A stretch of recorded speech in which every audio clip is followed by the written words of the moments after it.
This is CBC Here and Now. These are simply some of the most restrictive changes to everyday life in this province since wartime in Europe. A decrease in the number of new cases, but warnings that this is still far from over. Good evening and welcome to Here and Now. I'm Carolyn Stokes. And I'm Anthony Germain. As you heard the health minister say, the most extraordinary measures, the most prohibitive in this province's modern history, and they are not going to be ending anytime soon.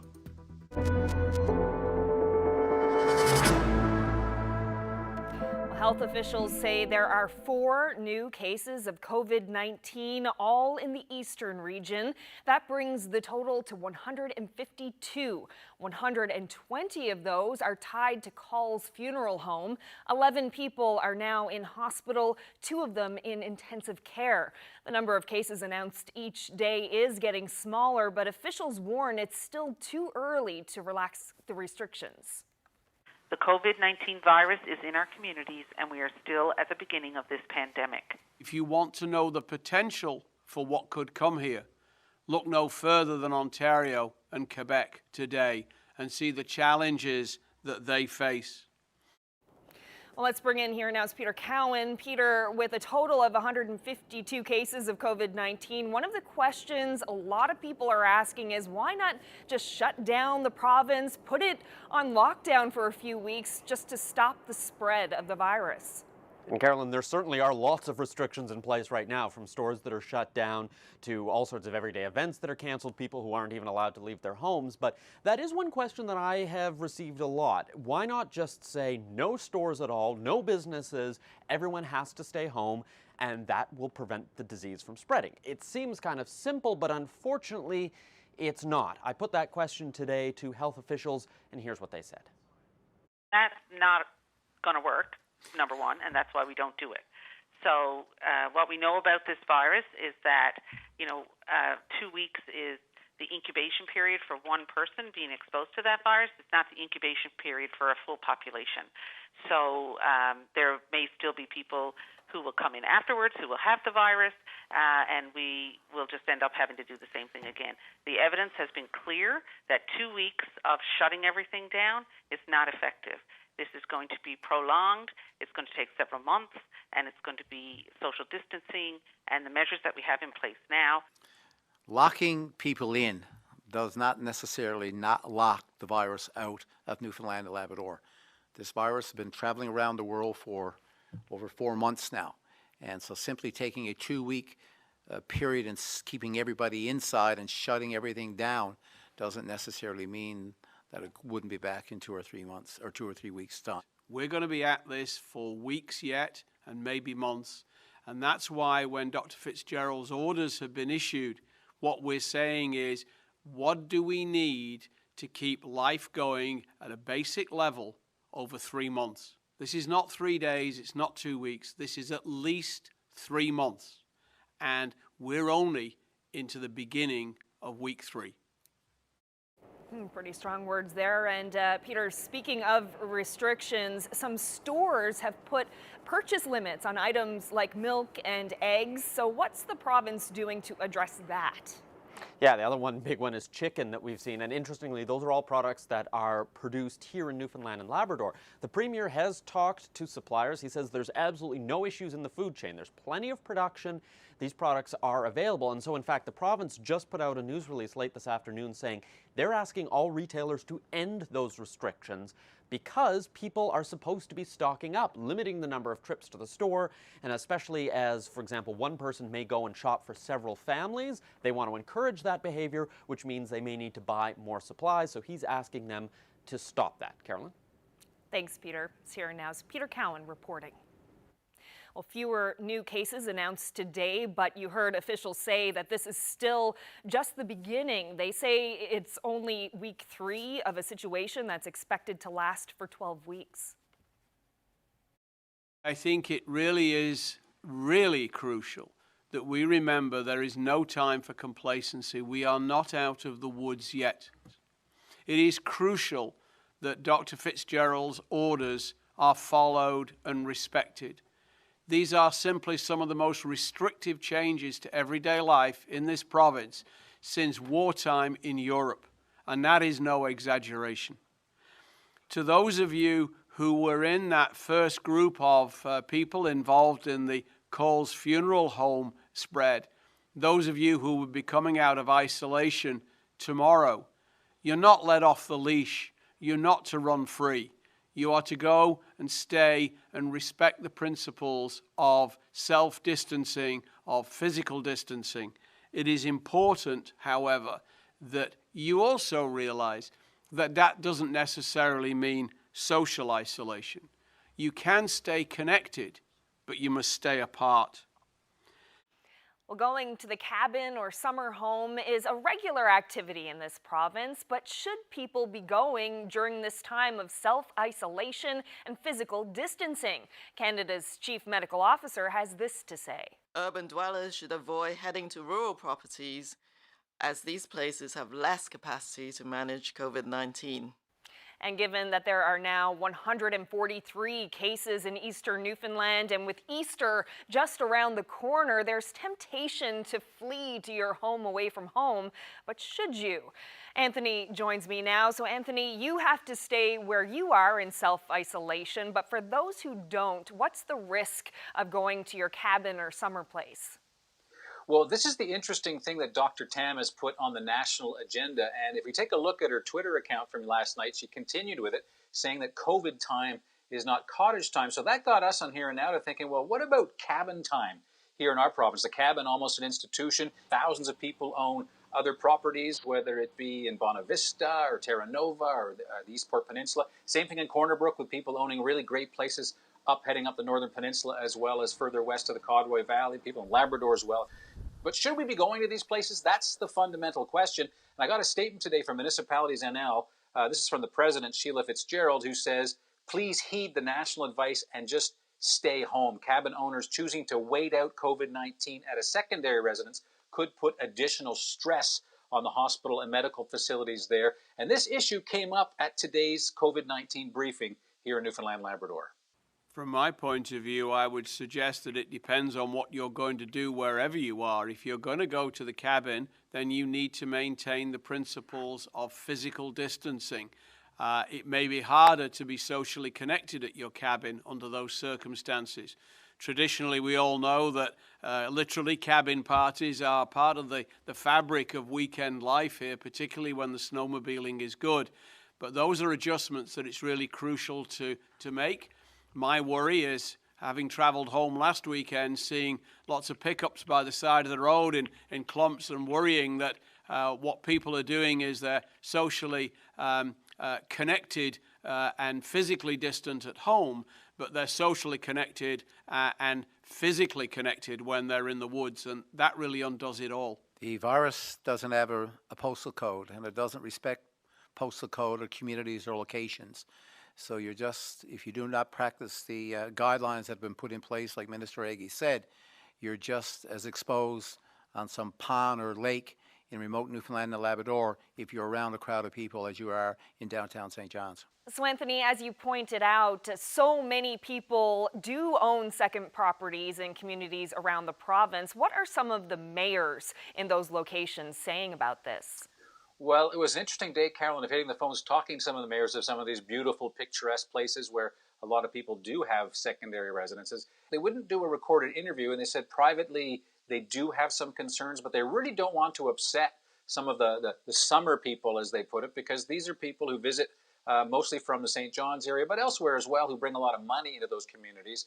But they did admit there was some concern about what the impact would be if a positive case showed up. Now, I did talk to one mayor who was an exception to all of this, and she was quite interesting.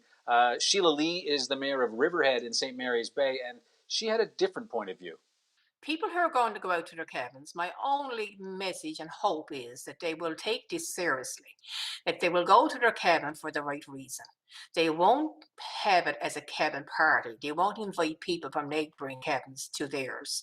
They will stay put in the radius of their own cabin and be able to get some good fresh air and some tranquility and peace. And I think that everybody could be a winner if we did that. So you think about it, if you get off the plane, let's say we're traveling from Europe or Canada, what's the difference if you head right to your cabin, if you do it safely, your cottage, or right to your home? You have to go somewhere. So the mayor of Riverhead certainly has a point. But I think the bigger issue of concern is that most of rural Newfoundland, statistically, people there are older. They're in the demographic that's most effective when COVID-19 strikes. And of course, you have to ask, in a small little hospital clinic around the bay, what would happen? How serious would a case be? A lot of people thinking it would be very serious if something like that were to happen. Carolyn? Thanks so much, Anthony. Okay, so going to your cabin is okay if you follow the rules, but you won't be able to go camping this spring. Dr. Janice Fitzgerald ordered the closure of campsites at municipal and private parks. But she says if you're not in self-isolation, you can still go for a walk, a hike, or snowshoeing, as long as you follow the physical distancing rules. Well, there's a lot of outrage and many questions about patient zero of the Calls cluster, the first person with COVID-19 at the funeral home who spread the virus to others. Now, some are blaming that person for infecting over 100 people, but health officials say patient zero didn't break any rules at the time. Restrictions were very different 2 weeks ago than they are now. So here's what happened. Sometime between March 15th and 17th, someone attending a funeral at Calls on the Marchant Road in St. John's had COVID-19. The virus quickly spread from person to person at the funeral home. As of this afternoon, 120 cases are linked to this one location, making it one of the biggest clusters in the country. And that has fueled anger and outrage online, with people blaming and shaming that first patient, who officials call the index case. Some accuse the patient of knowingly breaking the rules and infecting others, but the province's chief medical officer says that blame is not justified. Nobody went out and intentionally spread this, so it would be my assumption, and I think that would be a fair thing to say, that these people didn't know that they had anything to worry about. So we certainly want to get away from shaming and blaming. Now, for context, as the virus was spreading at the funeral home, new restrictions around travel and self-isolation were quickly being introduced. The rules were changing almost daily. It started in this province by mandating public service workers returning from international travel to self-isolate. It later expanded to include anyone traveling from anywhere outside the province. Now, it's unclear where the index patient traveled from or whether that person was showing symptoms while visiting the funeral home. Regardless, Fitzgerald says the rules were different. This is not a time to place blame. This happened at a time where we didn't have the same measures in place that we do now. So taking our experience from now and trying to apply that to something that happened nearly 2 weeks ago is a very... Well, we learned yesterday of the province's first death from COVID-19, and as that family makes funeral arrangements, Fitzgerald clarified the rules for funerals during this time. She says all funerals, wakes, and visitations are canceled, but burials can take place with no more than 5 people, including the officiant, and a private viewing can be held for no more than 5 people who must stand 2 arm lengths apart. Please know that issuing the order related to funerals has been one of the most difficult decisions I have had to make during this pandemic. In a time that is already extremely difficult on a grieving family, my intent is not to further distress, but to protect all of us by minimizing the spread of this virus. Now, those rules make it difficult for people to pay their respects. So in Flat Rock, the town asked people to do something different to honor a longtime resident who was buried today. The town asked residents to show their support by lining up along the road or the end of a driveway while keeping a safe distance. And while many of us are glued to our phones and computer screens, some people with low incomes are finding themselves on the wrong side of a digital divide. It can be hard to take online classes and stay connected to loved ones when you need to have a device and a data plan. Dan Meads is with the province's Transition House Association, and he spoke with Here and Now's Zach Gowdy. I'd argue that there's never been a time that's more important for us all to be digitally connected than right now. It's how we're all getting our information.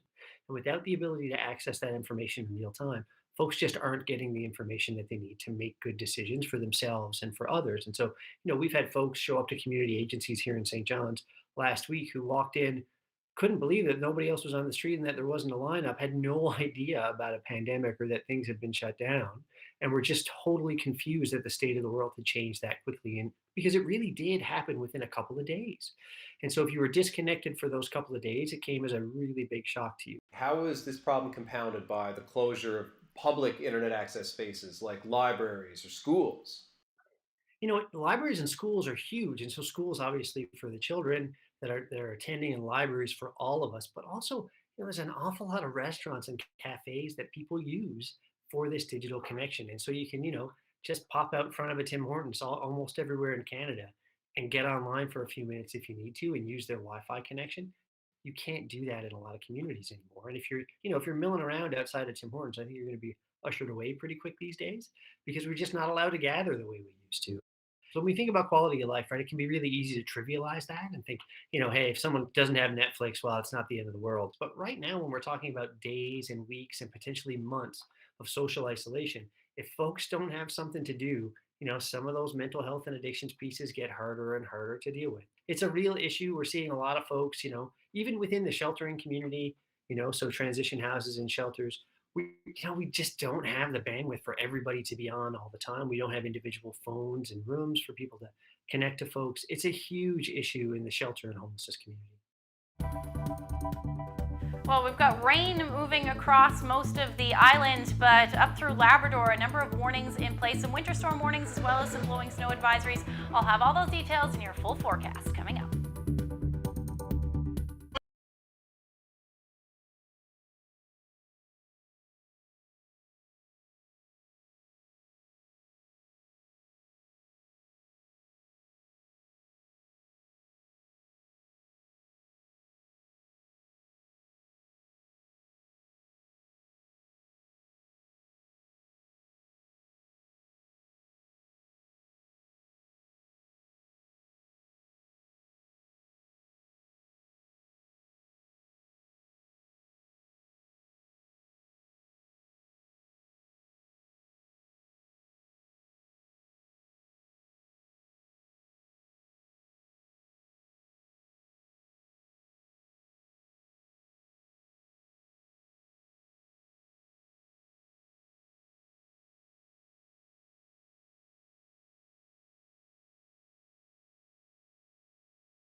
A St. John's man who was once wrongfully convicted in his mother's murder is furious. Greg Parsons says the real killer is getting a day parole hearing next month. COVID-19 is preventing families from attending, and there are no plans to postpone Brian Doyle's hearing. Ariana Kelland reports. Greg Parsons says since the age of 19, he's been hard done by. This latest upset, not being able to attend Brian Doyle's parole hearing. I'm sick to death to know that despicable human being is living a life. He got to start a new life up there. On New Year's Day, 1991, Parsons discovered the body of his mother, Catherine Carroll. She was stabbed and slashed 53 times. Parsons quickly became the Royal Newfoundland Constabulary's only suspect, eventually landing him in prison for a crime he did not commit. It's hard to believe in today's society that an innocent man could go through 7 years of this torture. DNA and a Mr. Big Sting years later eventually implicated this man, Parsons' childhood friend Brian Doyle. Now he's up for day parole. Concerns over COVID-19 means Parsons can't attend in person, and he says the parole board won't delay it either. They said no. Once they apply for it, we got to give them their hearing within 6 months, or it's infringing on the prisoner's rights. Now, there's also rights for victims, and this is an extreme circumstance. The Parole Board of Canada told Parsons he could submit an audio or video statement, but that teleconferencing wasn't an option. That's not good enough for a man who lost his mother and went down for a crime he did not commit. Because I'll tell you one thing, my mother's death wasn't for nothing. With no other options, Parsons is calling for a reversal of the decision, or he will release the victim impact statement publicly. Ariana Kelland, CBC News, St. John's.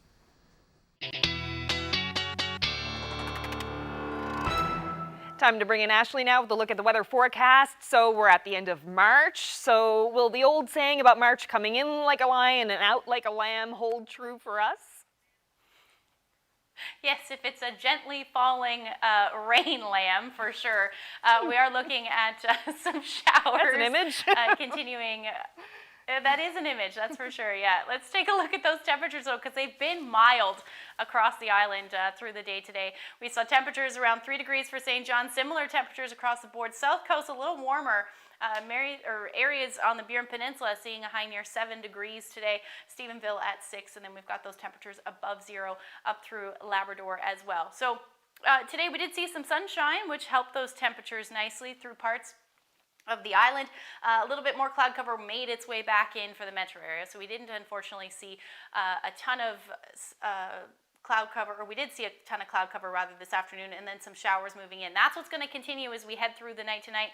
A warm front's going to lift across the island, so we are looking at that risk of showers continuing across the island, again with the potential for some freezing drizzle for Green Bay, White Bay, and then up through Labrador. Anything north of Rigolette at this point looks like it'll stay snow. Otherwise, you'll see a transition through to rain tomorrow afternoon through central, and then in behind that for the island, generally gray day, but we are still looking at that potential for a few showers as well. We do have a winter storm warning just issued now, and then blowing snow advisory up through Nain, and that's because you're going to see anywhere from as much as 10 to 30 centimeters of snow by the time Thursday morning rolls around, and then about 10 centimeters for Cartwright tonight before you see a change over to rain. So here's where we'll be sitting temperature-wise, well above 0 across the board. Again, generally gray day with that potential for some drizzle. There's a wreck house wind warning in place. We're looking at about 110 kilometer per hour winds starting tomorrow morning and then continuing through most of the day. Otherwise, generally a breezy day, 20 to as much as 40 kilometer per hour winds out of the east. Now into Thursday, generally gray day. Going to keep that chance of flurries and or showers in there, especially for the northern peninsula. And then you'll note that potential for some flurries will move back in for areas of central and western Labrador.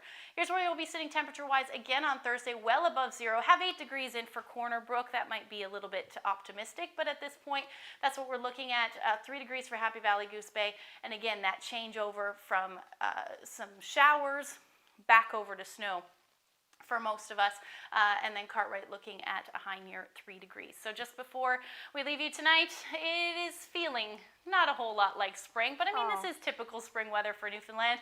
And yeah, the flowers are ready. Bob Hardy sent us a photo there. Thank you so much for sending that in. And if you have any weather photos to share with us, send them to nlphotos@cbc.ca. Oh, that is so nice to see. What a welcome photo. Thank you, Bob. And thank you, Ashley. We'll check in with you tomorrow.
We'll leave you tonight on a heartwarming note. These are Salvation Army volunteers in Porta Basque prepping meals for truck drivers. Truck drivers are essential workers delivering goods across the province. The Salvation Army says it wanted to help and thank the truck drivers, saying, quote, "We're all in this together." Thanks so much for sharing your evening with us, part of your evening with us. CBC Nova Scotia News is coming up next. Good night.